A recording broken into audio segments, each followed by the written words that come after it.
Just a quick thing, Finis. Did you get a slight Sonic and Knuckles vibe from that segment with the city in the sky?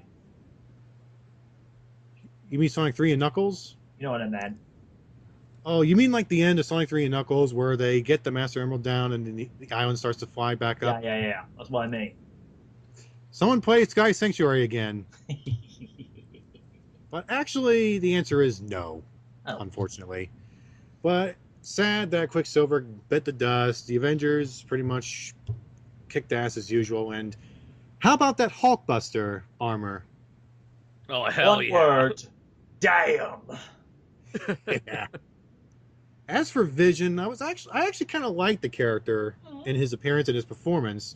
He looked exactly as he did in the comics, and of course the best Marvel cartoon of all time, in my opinion, or at least the recent one, Avengers: Earth's Mightiest Heroes. Yep. Sorry. Hmm.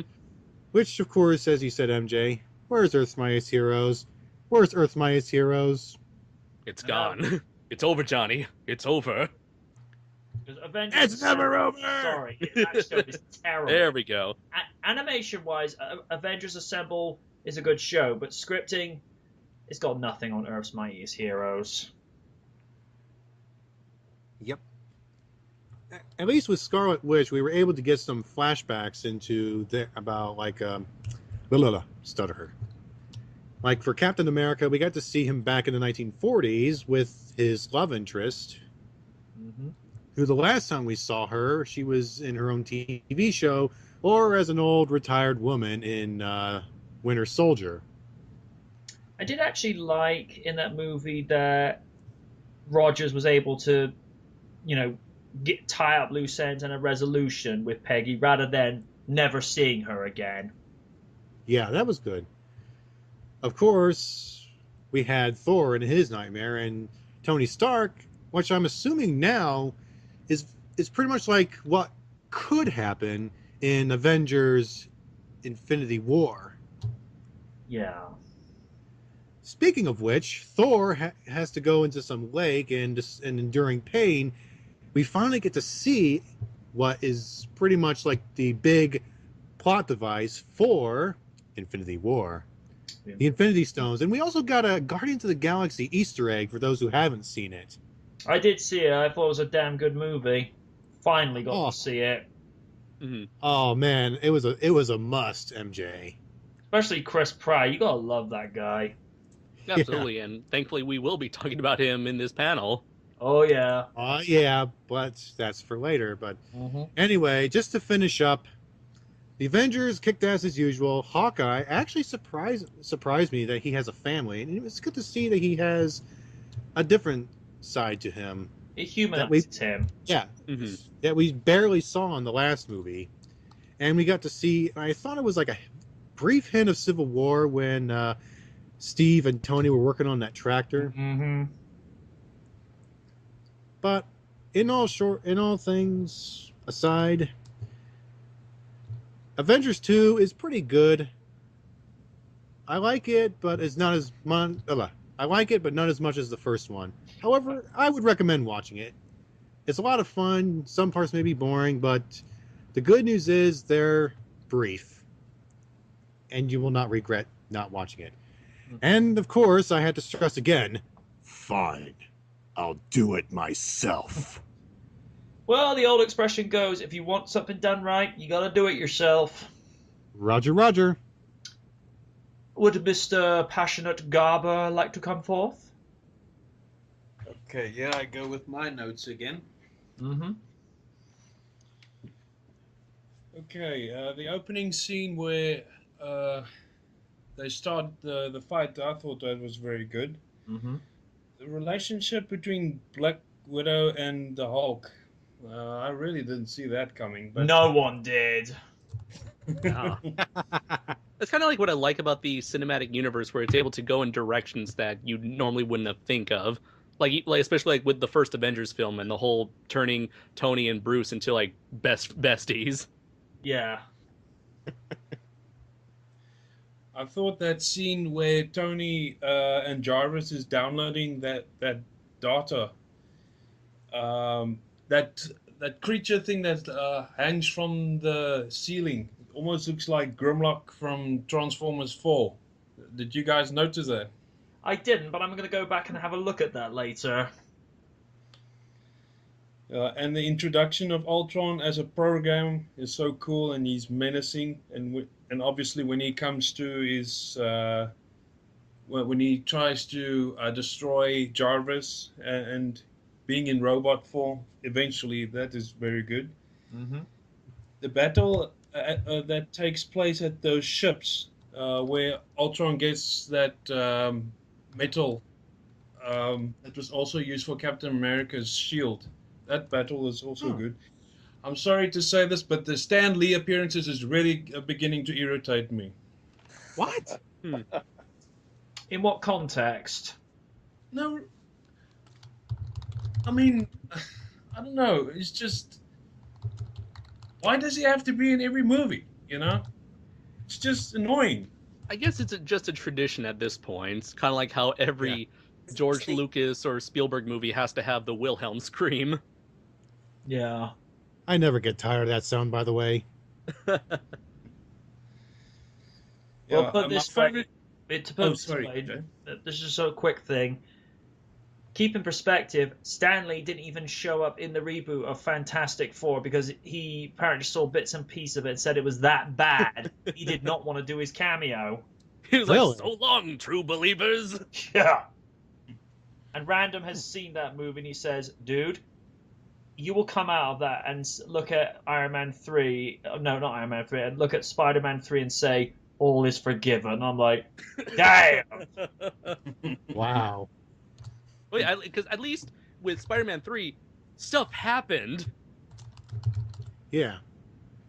I have not seen the Fantastic Four reboot, and I'm glad I haven't. I knew ever since it was announced and seen the first trailers, it was going to suck.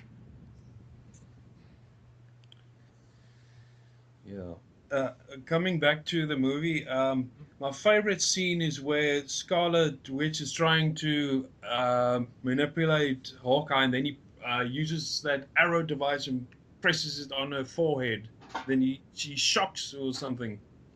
That was my favorite scene, and how he gets revenge for blocking her powers and everything. Yeah, it's like, yeah, I tried that once before. It didn't work out so well. I love that little neat bit of continuity. Yeah.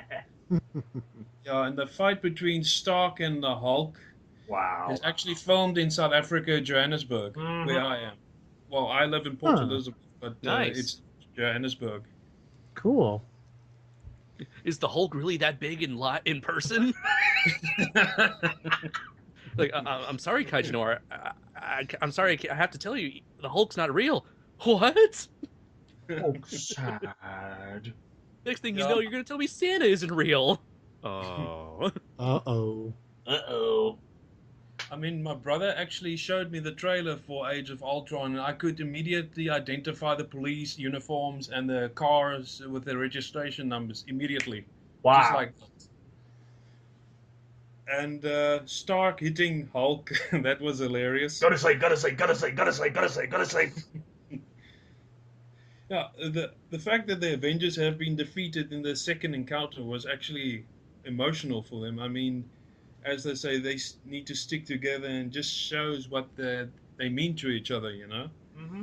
Mm-hmm. And Hawkeye having a family, I think that's a sweet touch to the film. Yeah. I mean, okay, the chase after Ultron in the truck was very impressive, and seeing Vision, that was being activated, that was superb, really. But the most hilarious part for me was where Vision picked up Thor's hammer. Oh yeah, there was a scene earlier in the movie where the Avengers crew, were trying to pick up Thor's hammer. You remember that? Yeah. Oh yeah, a brilliant showcase of the chemistry all these actors had. Notice how worried Thor looked when Steve moved it slightly.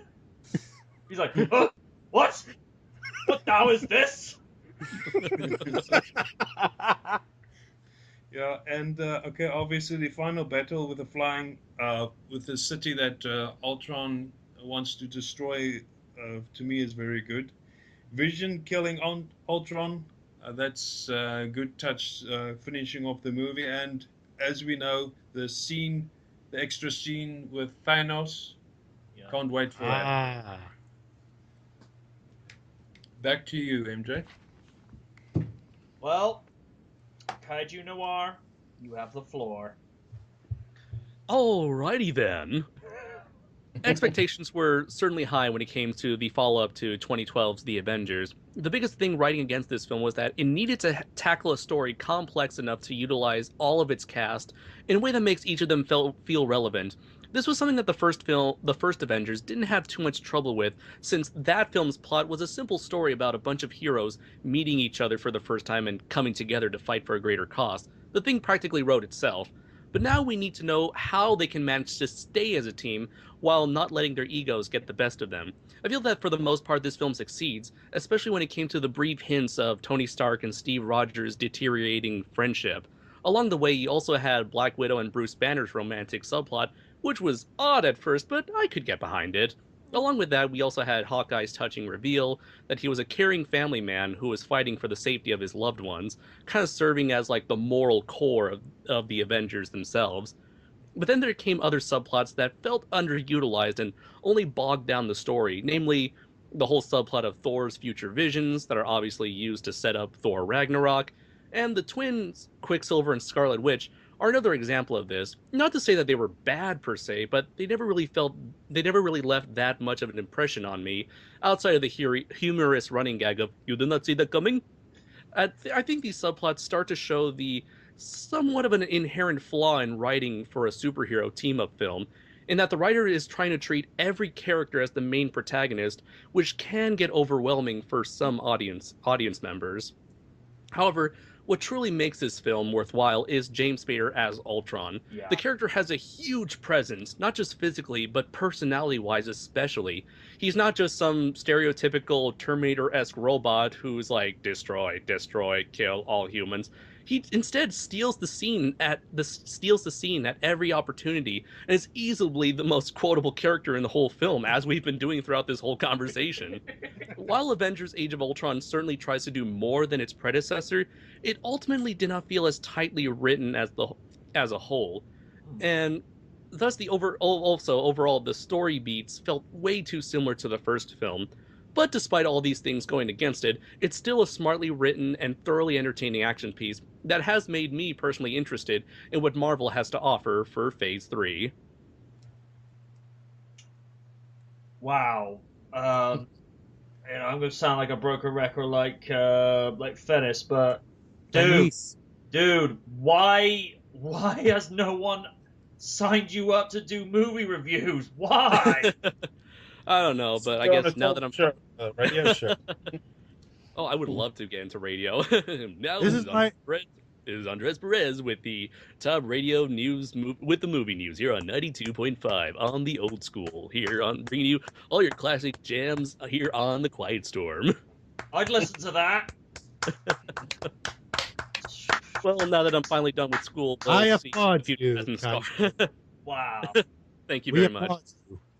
Thank you very much. Now that I'm finally done with school, I guess I can. Who knows what the future may have in store for me? Mhm. The future is what we make of it. Yes. Truer words have never been spoken. Yep.